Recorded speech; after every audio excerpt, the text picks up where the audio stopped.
As jy daai werkende mamma is wat op soek is na 'n manier om ekstra geld te verdien, want jou salaris is nie genoeg nie, en jy wil so graag aanlyn begin, maar jy's bang, want jy dink jy gaan nie kliënte kry nie, want dit lyk vir jou asof die mark oorvol is. Ek verstaan presies hoe jy voel, want dit was ek ook gewees. Ek was bang, ek het gedink ek gaan nie kliënte kry nie, want almal verkoop dieselfde ding. Maar kyk, hier is die ding. Die mark is nie versadig nie. Daar's daagliks 5.8 biljoen mense op sosiale media. Iewers is jou kliënte, want kyk, dit gaan oor die nou, like en trust faktor. Mense vind aanklank by jou en bou 'n verhouding met jou.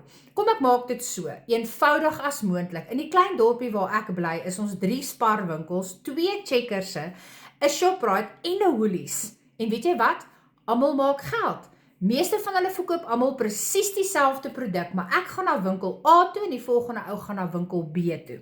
Want dit hang af waar jy tuis voel, waar jy diens kry en met wie jy aanklank vind. So jy hoef glad nie bekommerd te wees wanneer jy in die aanlyn spasie gaan begin, dat daar nie vir jou kliënte gaan wees nie, want iewers daar buite is jou kliënt. As jy graag meer wil weet oor hoe jy kan launch in die aanlyn space en hoe jy jou eie aanlyn besigheid kan begin, iets wat jy vir jouself kan bou, van jou huis af, van jou foon af, 5 minute hier, 10 minute daar, rondom jou lewe, ek kan vir jou wys hoe om dit te doen. Sit net vir my die woord tyd in die comment section en ek gaan vir jou kort video stuur wat alles vir jou mooi gaan verduidelik hoe jy ook kan begin.